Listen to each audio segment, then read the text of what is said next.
Episode 215 of the TV Dudes podcast, recorded December 19th, 2018. Best of the Rest, 2018.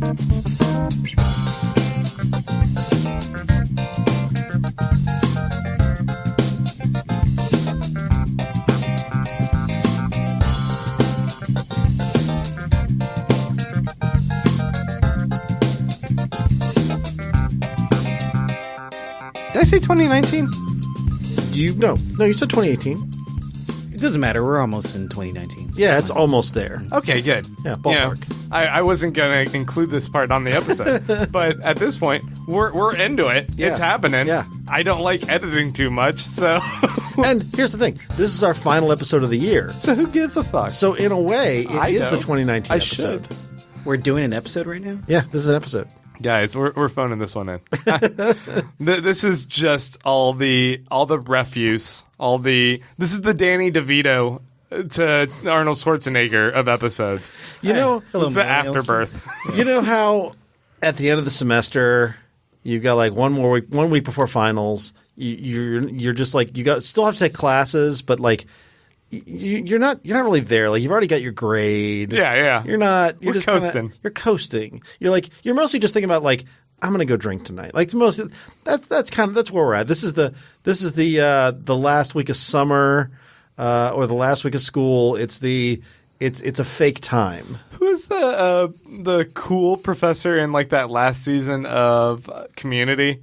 The one who would just like skateboard around and be like, yo, dude. Oh man, It was Mitch Hurwitz playing him. Yeah, I don't even remember who it was. we're that professor. We're that guy. We're just Yeah. laid back. Yeah. It's the end of the year. We're done. We're checked out. Yeah.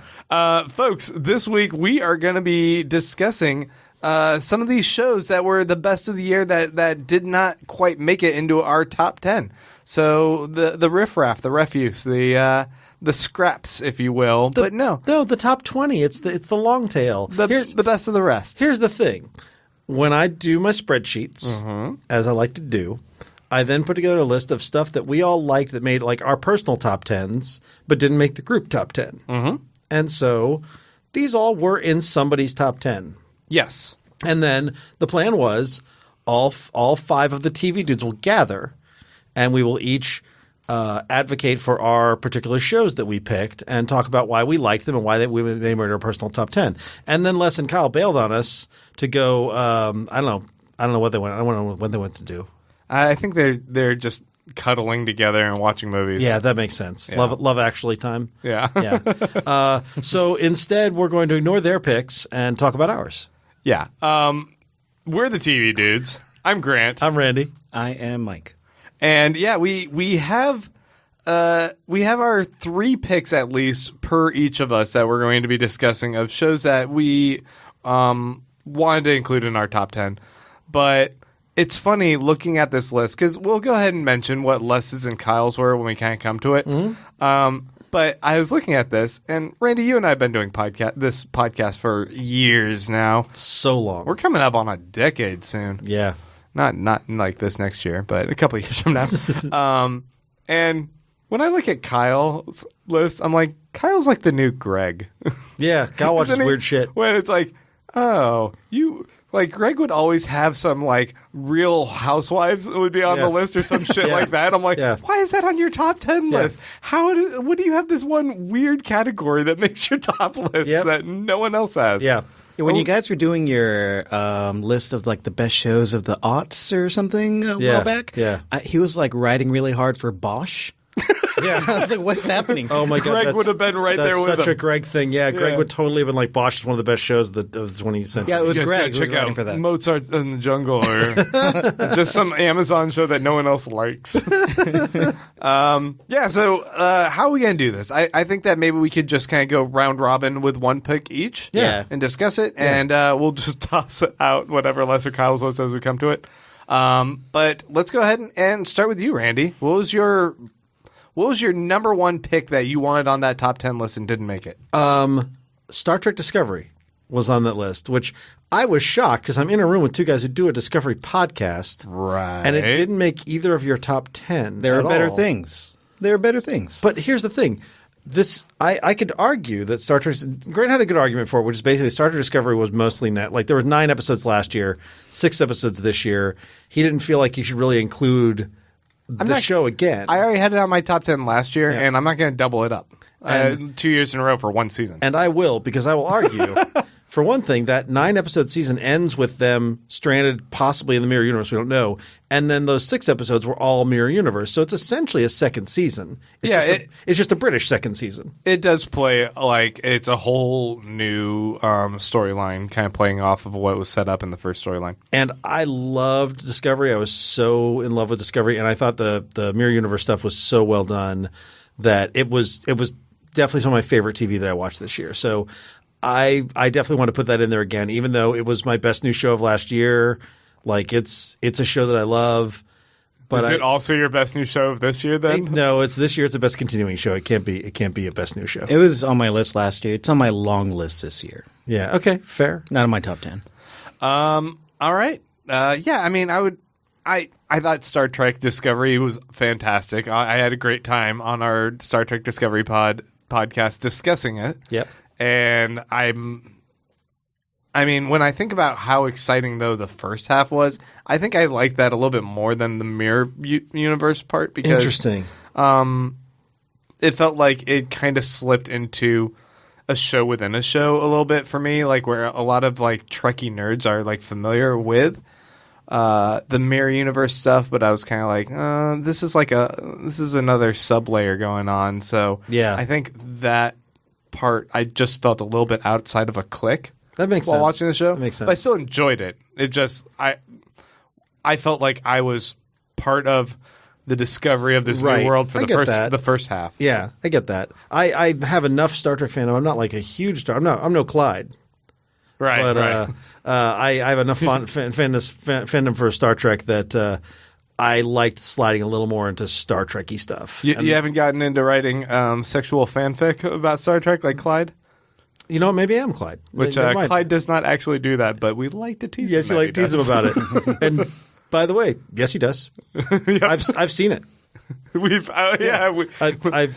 There was something written. It was on Tumblr until last week when all that stuff happened. Wait, did we read the thing that was written?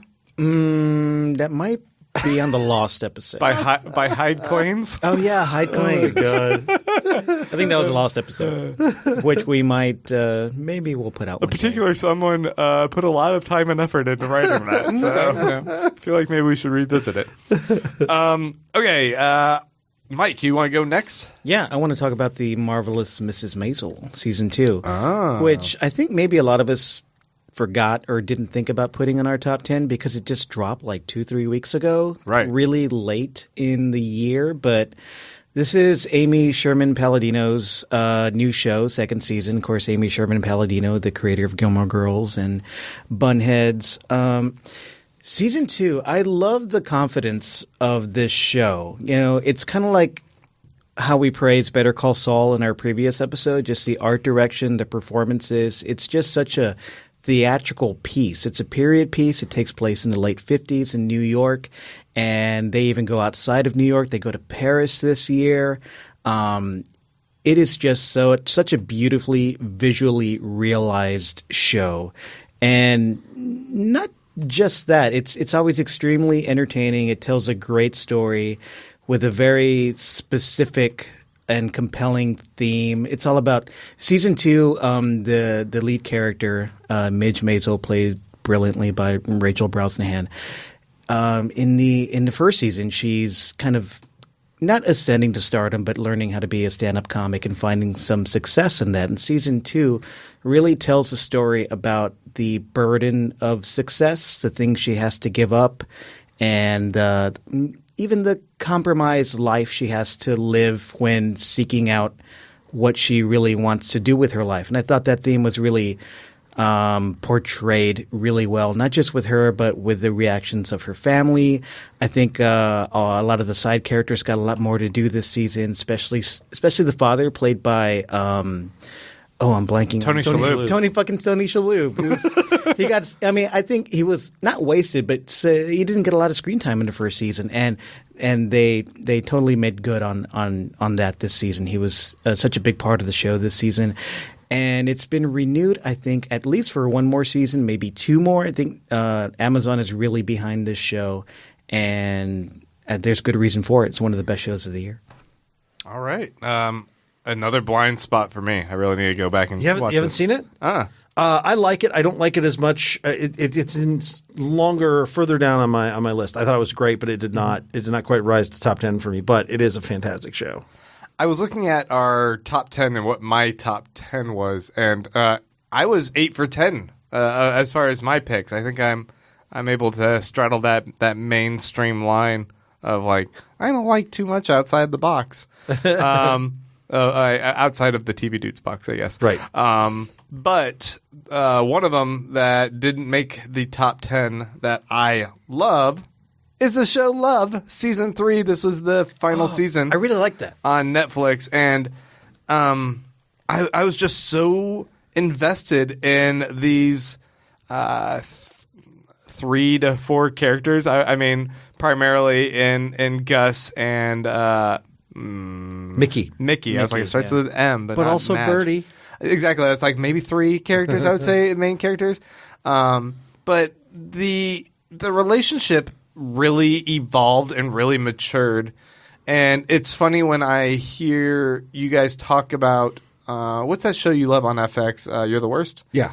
When you guys talk about how that relationship seems so damaged and it struggles to kind of evolve and become a little bit stronger, and it's now in its 5th season. And I watched this one, and it just felt so organic how it had its ups and downs, and then these are 2 people that seemed very destructive, and in a way they almost seemed like it was just a volatile, like codependent relationship. Oh yeah, they're both a mess. But I think that they showed such a profound amount of personal growth for both the characters, and how they ended up finding how they could find strength in each other and actually reinforce the positive and challenge each other on their negatives and hold each other accountable. That it felt really rewarding and genuine in how they come together and had a happy ending to this season and to the series. A credible happy ending. Happy ending. Like, good. It felt great. I loved the whole thing, and once it ended, I was like, I want more. I want to see more of their relationship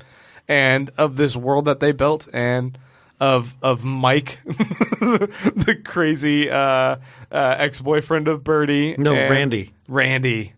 His name was Randy. I looked at both of you guys, and I was like, I'm gonna be able to guess this. It's one of those guys. Is that the guy who goes on the trip and finds a coyote? Yeah. Okay, coyote. That guy's the worst. I love that character. His name in real life is Mike. Yeah, yeah. Mike Moody, and I do have a lot in common with this man. Yes, and the character is Randy. Yeah, Lander. Yeah. Jeez. So obviously I was confused there. So that's my number 1 pick. I love that. Yep. Looking at Les and Kyle's list, Kyle has Casual as his, which I love the final season of Casual. I actually I will that was one that I would have picked, but Kyle already picked it. I thought another damaged relationship show. It has a fantastic cast. The 2 leads are really good. They had the daughter has grown up in the course of 4 seasons, and she was having more of adult relationships, which was interesting. The mom had dealt with her divorce and was kind of trying to find her happiness. They were trying to get over their own codependent brother-sister thing, and I thought it ended beautifully. It's a really good 4-season show on Hulu now, so worth watching. This was probably a casualty of us, not enough of us also watching this show. Right. Yeah. Which a lot of these, I think, that's the problem. Well, Les doesn't like it. It's too uncomfortable. I did watch one episode because you guys we were discussing it, and I was like, I'll just jump in on season 4 or whatever this is and watch the first episode. And I was like, this is just sad. Yeah, yeah. So Les's pick was Crazy Ex-Girlfriend, which I also love. And Crazy Ex-Girlfriend is a musical comedy about a very damaged woman who in the last season was actually diagnosed with borderline personality disorder. Like she's got serious mental problems, and they've gone from the Crazy Ex-Girlfriend being sort of like a cute joke to, oh no, she's actually crazy and trying to deal with her weird romantic fantasies. And they will do these bizarre, musical numbers. And yet at the same time, it's a very real examination of relationships and mental illness. And there was last season, she had a suicide attempt. Like they managed to go to sort of dark places and still make this a comedy. And in this season, they've done a really good job of sort of, she's trying to rebuild her life, figure out if she even still wants to be a lawyer anymore.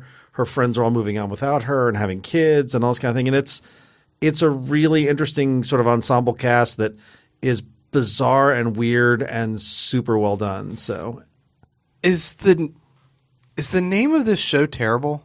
yeah, it's one of these ironic names. It's kind of like Cougar Town in a way. Yeah, it's one of these ironic names. It's Yeah. just like every time I hear it, it just sounds like some asshole guy like trying to be like, oh, she's hysterical kind of thing. I'm just like, and that's the thing they were playing off of. And I do think like Trophy Wife, it's a show that's much better than its title. okay. It's always been a turn off for me. It's just that title. Yeah. Let's go back to you, Randy. Now that you hyped up both Kyle and know. Les's, what's your number 2 show? I'm realizing in looking at my shows that I really like, they're all dark shows. The Looming Tower is my number 2 on the list. Yeah, you know what? I that one's not dark. It's about 9/11. That should be a Right. It's a hoot. it's a hoot. So this was one I didn't think I'd be interested in this show. It's based on the 9/11 report. Essentially, it's based on what happened to our the failures of intelligence that led to 9/11. It's a period piece. It sounded dry and boring, and I found it instead super compelling. Partly because Jeff Daniels is the lead. Is this sort of, I don't know how much this is real. He's based on a real guy, but he's like this FBI guy who's this arrogant ass, but is very good at his job, but also has like double family. So they've got this weird like drama, personal drama stuff going on. And it's about this Arabic FBI agent who is dealing with having relationships and being one of the few people who understands this culture and yet is having to fight it. And there's all these great characters built into it. Bill Camp plays a character who's like an FBI investigator. He's from The Night Of. I love seeing more Bill Camp. Yeah, he was great in this. And Peter Sarsgaard plays this creepy CIA guy who has this all-female intelligence group that he runs kind of like a cult. It's very strange and interesting, and I really liked seeing how sort of old-school intelligence worked, how the failures of Clinton-era intelligence led to 9/11 in some ways. I thought that it was a really good, really interesting period piece that had a lot to say and had a point of view that I haven't seen elsewhere. Yeah. Did you catch this one, Mike? No, it's on my list though. I haven't seen it. I mean, it's on my list to watch. not Right, on my right. top Mine 10. too. But yeah, no, I haven't seen it. What was your number 2 then, Mike? Dear White People, season 2. Did you guys catch this? So good. Yeah, it was great. I think if you're outside looking in, maybe this show just seems like it's going to be preachy. And so season 1 did falter from that a little bit, but I think in season 2, they did a lot of work to get you invested in these characters' emotional lives. So where you're having an episode or a scene where a character is taking a stance that is born out of the writer Justin Simeon's view about a certain social or racial issue, which this show does a lot. It doesn't feel preachy. It feels like it's really coming organically from this character's experience. I think you got to see a lot of backstory with these characters more than you did in season 1, and you got to see more of their growth, more of their internal emotional lives. And it was really dramatically compelling and also really funny and inventive. And I just think and it's such a breeze to watch for a show that deals with really heavy issues, stuff we see in the news every day, stuff that's tearing this country apart. It's a really fun hang. Yeah, I agree. It's not because it's not underselling the stuff that goes on in it. Like there's some heavy stuff that goes on, but yeah, it's so well done, and you get so invested in the characters, and also because so many shows, if they have an African American cast member or two, they don't want to make them the villain or anything like that, so you don't get this depth.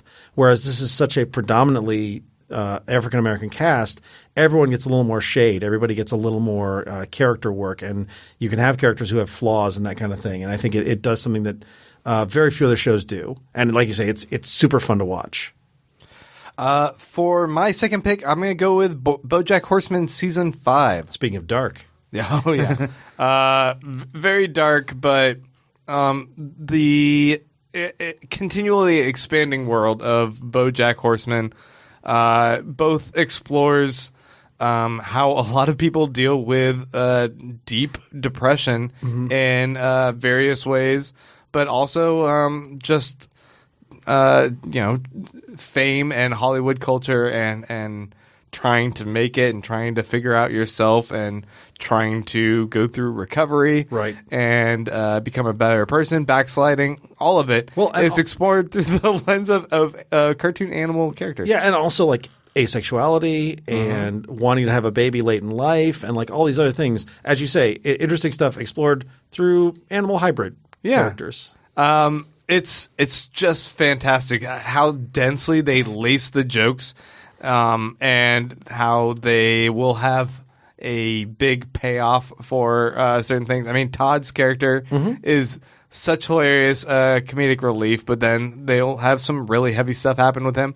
Then again, they'll also have him invent a sex bot that becomes the CEO of a company. Yeah. And I love this season. Yeah, And it was really good. I find with each successive season that I become more and more invested in all of the characters, and I care about them. I'm just like, oh man, I recognize why a character like BoJack Horseman, who initially I'd be like, he's an asshole. Why do these people even bother hanging around him? I see the beauty and charm of the character and understand that if anyone was his friend, they would stick around this guy no matter how much he's abusive of them because they can see the redeeming qualities. And Why are you looking at me the whole time you're saying that? I'm just saying. Okay. No. But by the way, speaking of Alison Brie, Alison Brie is one of the main voice cast of this, and she's great in it. And what is interesting is this season, I think there's been a bit more pushback from viewers. I think post, especially the video that one guy did about Apu, and the voice casting for that being not an Indian actor as Hank Azaria. Yeah. They're looking at how Alison Brie plays a Vietnamese character, how Todd, a Hispanic character, is being played by Aaron Paul, and some people are kind of like, I'm not sure how I feel about the fact that you guys have decided to show that representation in that character, but the voice behind it isn't really kind of relaying that. Todd's Hispanic? Todd Chavez? Yeah. I never caught that. Probably because he's voiced by Aaron Paul. Yeah, right. But it's I love the show regardless. Yeah, it's really good. Is it back to me? Will Arnett is not a horse. Right. Yes. Yeah, that's true. Well, I guess we can really quickly touch on Kyle's pick of the Grand Tour, which I don't think anyone else here watches. The Grand Tour is a show that Kyle watches and he loves. This is. I thought he's he the was Greg of the group. I thought he was just referring to his honeymoon. There are cars. It's very British. Les has high maintenance, in which a drug dealer sells drugs. Yeah. He and Kyle both love this show. I did not like that show. Not into it. Me neither. It's not on my list. What's your third pick, Randy? My third pick is Altered Carbon because I love the cyberpunk genre, and we do not get a lot of movies or TV in that vein. The ones we get are pretty terrible. This was great. It was really fun. Yeah, lots of like high intensity action, like super good. Like the budget for Netflix was good enough that they really did a good job on like the Edgar Allan Poe holographic hotel and the body switching technology in the sky hotels and that kind of thing. Like it was a very well realized world. Joel Kinnaman was actually a great lead for this. It turns out. Yeah, I thought he did a really good job here, and the actress from Dollhouse. Whose name I'm blanking on. It's hard to pronounce. That action sequence with all the naked hers fighting each other was amazing. Yeah, she was so good. This was a great show, and I can't wait to see more of it. Yeah, it's going to be completely different, Yeah. I guess. But yeah, I'll be fascinated. We're to not see. even sure what the cast is going to look like because it's all different bodies and different timelines. Everyone can change their body, change what they look like. Oh, James Porfoy was also great in this as sort of this rich asshole who just kind of changed bodies all the time. He's great at playing an asshole. He really is. I'm looking for the name of the actress because I want to get it. Oh, Dyken Lockman. From Agents of S.H.I.E.L.D. Right. Nope. Mike, what do you have for your third pick? Killing Eve. Did you guys watch Killing Eve? Man, Yes. I started this. I got like 4 episodes in, and then I had to wait on my wife to watch the rest, and I never got around to finishing it. Okay, yeah. Well, it's really good. It's created by Phoebe Waller-Bridge. love Fleabag. her. Love yeah, her. such an unexpected thing to come from her. I mean, Yeah, this is right. kind of a breath of fresh air for me. This was a deeply compelling cat and mouse suspense tale, but it also had this really unexpected original sense of humor in every episode that kind of made it stand apart from all these other prestige dramas. It's Sandra Oh. Yeah, Is that right? Yeah. Sandra Oh, and who was amazing. Yeah, she's and, great. And Jodie Comer, who played the serial killer Also- or the international assassin. Also great. Such And a- I didn't recognize her from anything else. No, me neither. Such an unpredictable performance, and that was one of the things that keeps this compelling. Not only does it have that cracked sense of humor that you don't expect, but it was an extremely unpredictable storyline. And it was so good and so exciting, and it had, it was a show that told 2 really specific female-centric character stories that you're not going to see anywhere else on TV. Yeah. Yeah, and it told them very compellingly. Yeah. For me, man, I had a couple different options here for what I was going to pick for my third one, but I'm actually going to go with Ozark Season 2. Yeah, that was good. A swerve. Yeah, it's not on the list here, but it's on my other list. When I was thinking back about what seasons or what shows like really like caught me off guard, and I found I was just obsessed with them.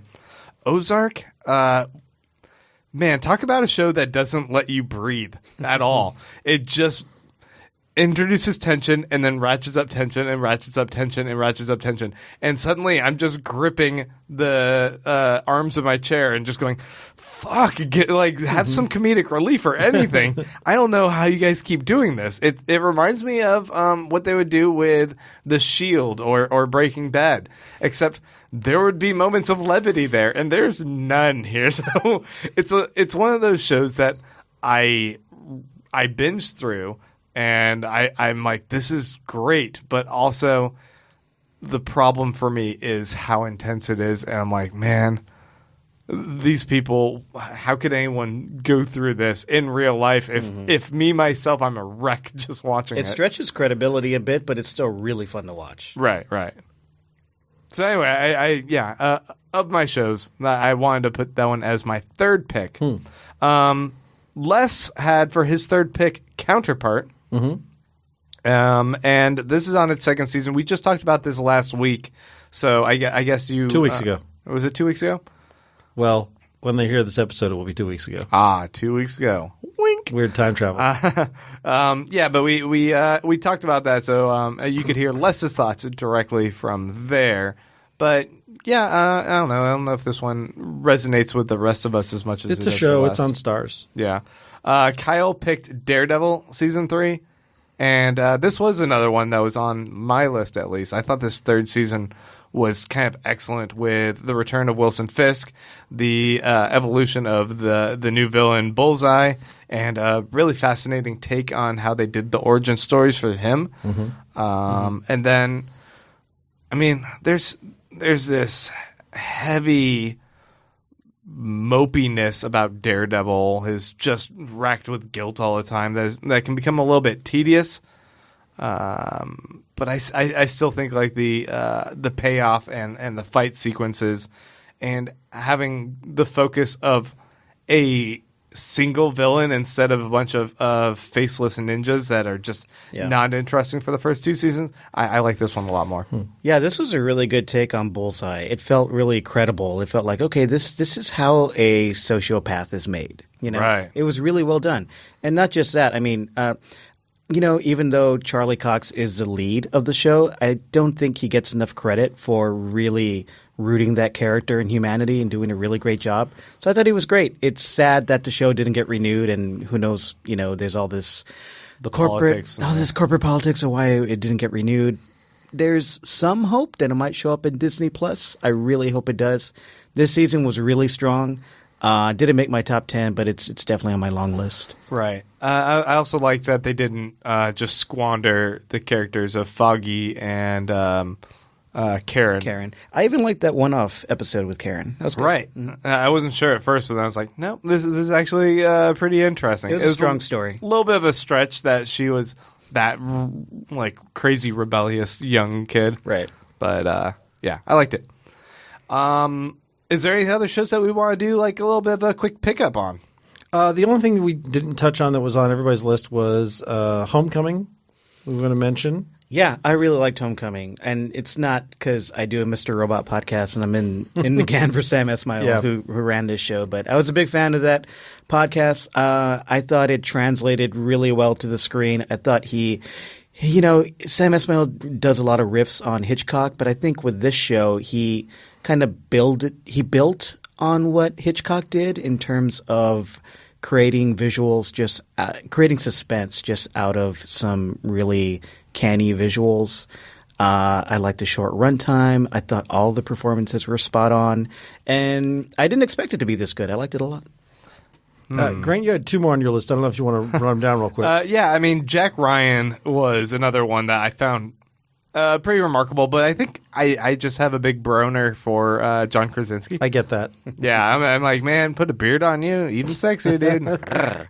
So I was digging that show because I thought it did a great job of skirting the line between being this kind of jingoistic, national, right. Yeah, America, kick butt, screaming eagle, whatever the fuck, and being this actual interesting study on where our national politics and our intervention in other countries' politics and war can really fuck things up and create dangerous issues that someone's gonna have to reckon with, and that John Krasinski's just does a great job. Is a really interesting action hero. That guy can do comedy. He can do action. He's great.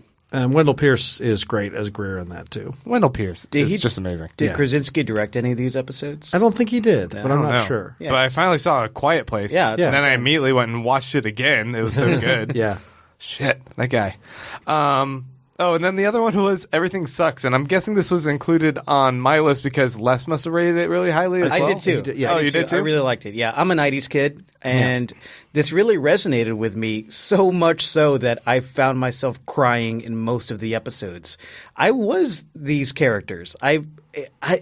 Maybe it wasn't mass appealing, because it obviously got canceled in the first season. It was a Netflix show about these kids in the 90s who were finding themselves. They're kind of AV nerds. It was a little freaks and geekish. Yeah. But it felt like Freaks and Geeks a lot. It really did. But it felt like a little bit of a more intentionally corny version of that, I guess. Yeah, it was definitely a lot more lighthearted and less realistic. But I don't know, something about it just really resonated with me emotionally, and I just connected to it. And I think Les felt the same way. There was the weird kid, the Beavis basically kid of the group that I was like, yeah, okay, I get that kid. Yeah. At first I was like, what? I can't handle everything that he says. It's just weird. Yeah. And I was like, oh, in a lot of ways I was that kid. Okay. Awkward.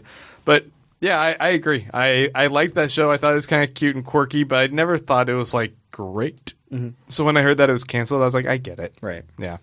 All right. Well, I think that's us touching on enough of these shows that we really liked. Just a quick shout out to a few other ones that were Insecure had a really great season this season. I liked that one, and that's usually made our top list. I think for at least personally, the only reason this didn't get a higher mention is that it feels like Issa Rae's characters kind of going through a lot of the same motions I've seen in the first two seasons.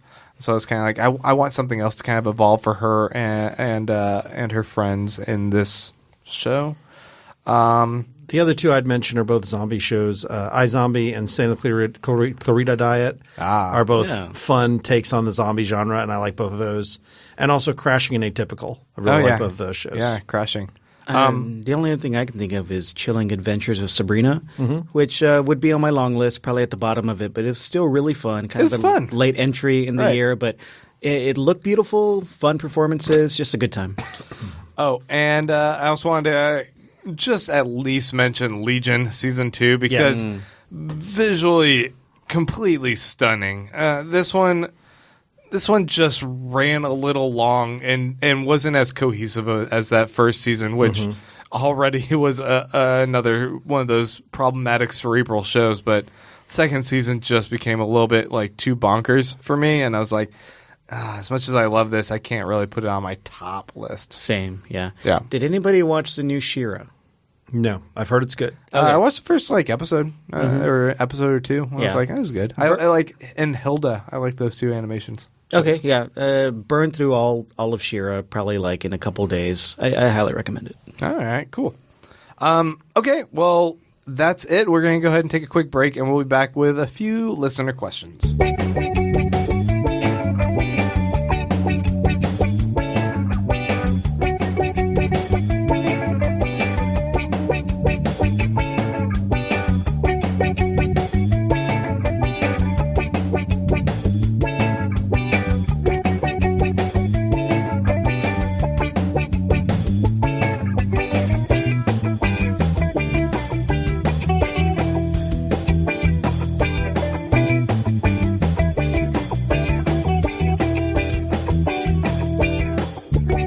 Listener question time. If you go to facebook.com/tvdudes, once a week, Randy will put up a little post and you guys can ask us questions. Please go like our page.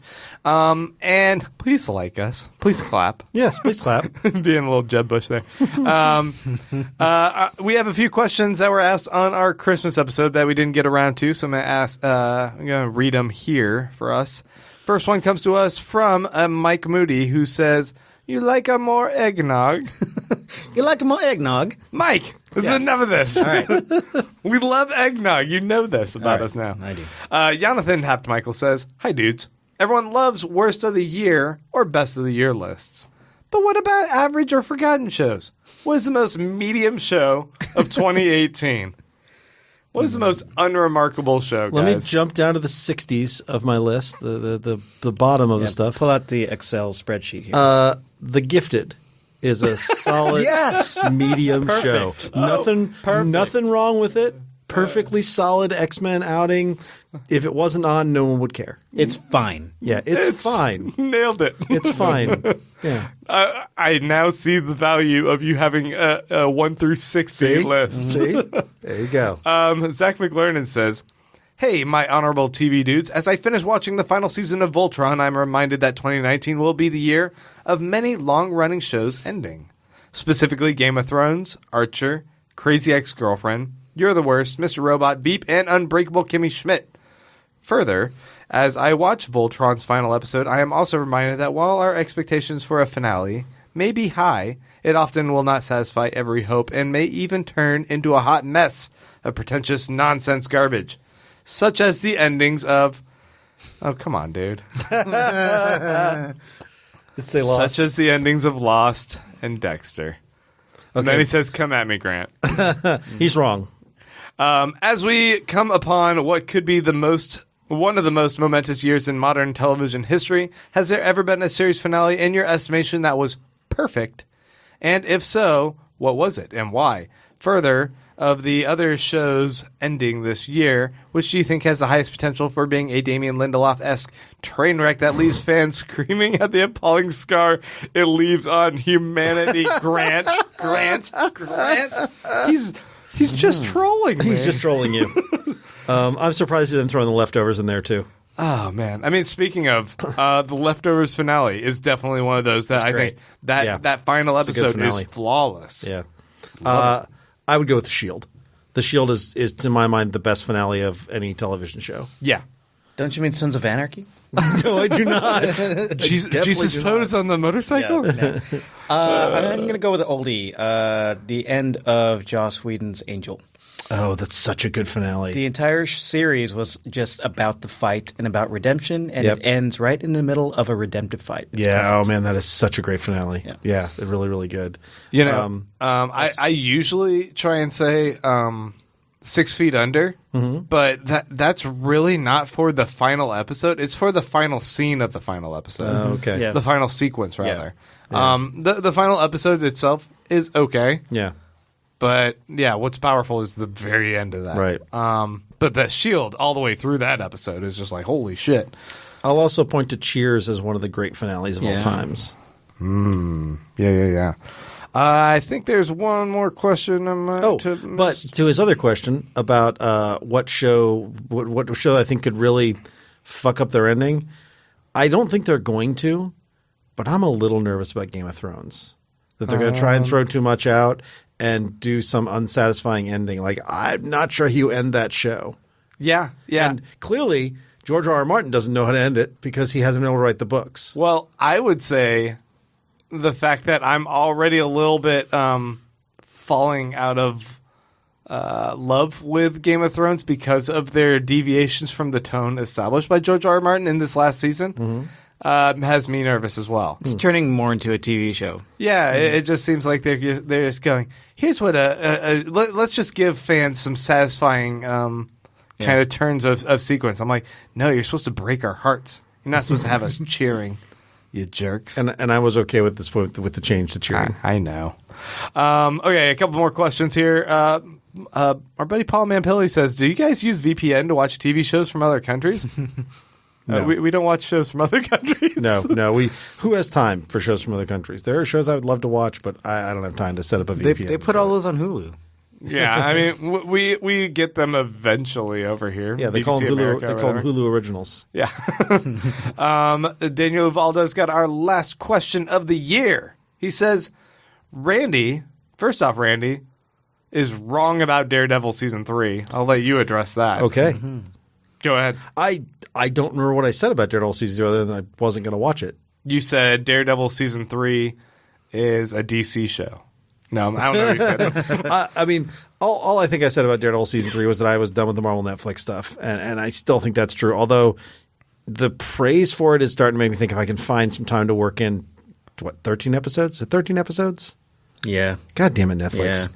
If I could find 13 hours, I might watch it. I just don't know I have 13 hours to spare. Yeah, it's a problem with these Netflix shows. I mean, they all have different creators, and largely, even though they're connected, they do, I think, have different tones and variations on quality. Jessica Jones is great, Daredevil's very good, and the other two are hit and miss. Well, Iron Fist is kind of bad. So it's hard to say. It's hard to agree with the statement, like you just said, like, oh, I'm done with all these Marvel Netflix shows, Right. because I do think they're all pretty damn different. It's also Punisher, but they all do stick to that 13 episode a season format. And the one damning thing about all these shows is that they don't have enough story to sustain 13 episodes. Right. So when you do say something like, I'm done with these Marvel Netflix shows, that's probably why, and I get it. Yeah. And then the second part of the question, and we'll close out with this, is what is a special present you're giving someone this year? Which we can announce now because by the time I release this, it's after Christmas. That's A true. TV present? No, just a present, I guess. I got the perfect present for Grant.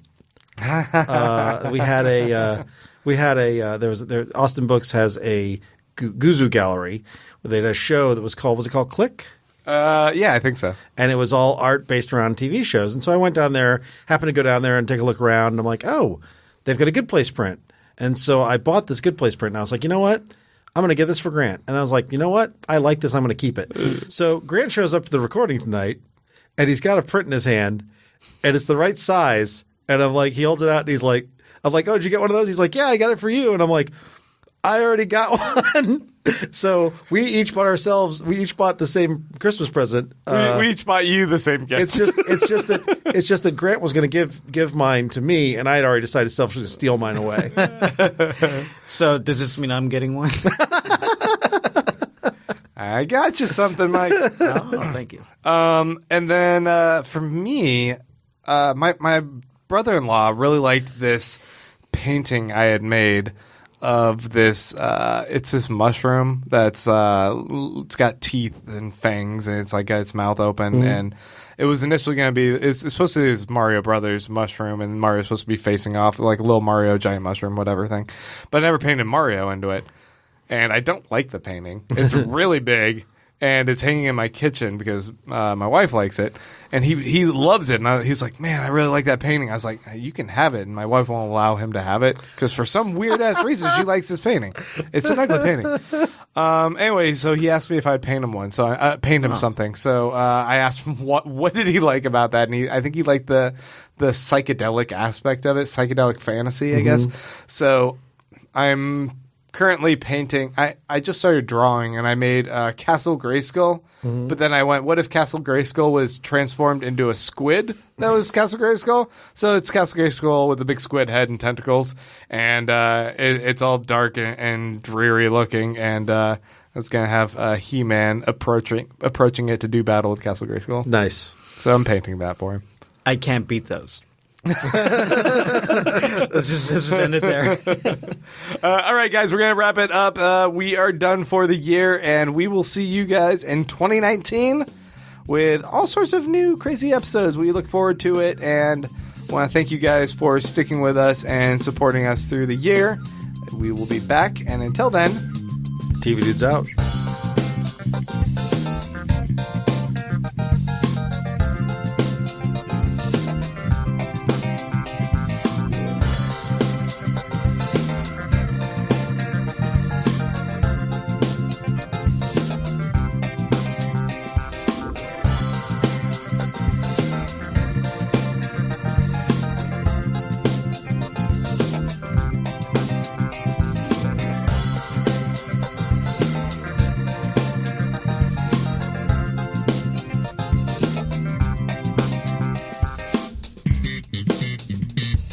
The TV Dudes is an independently run podcast and a member of the Electric Sweater Podcast Network. We are exclusively listener supported. If you'd like to help us out, go to patreon.com/tvdudes. You can like us on Facebook and Twitter @TV Dudes. All the music for our show is by our friend and original TV Dude, Gregory J. Amani Smith. To find out more about us, go to thetvdudes.com and electricsweater.com. I'm Grant Davis. Thanks for listening.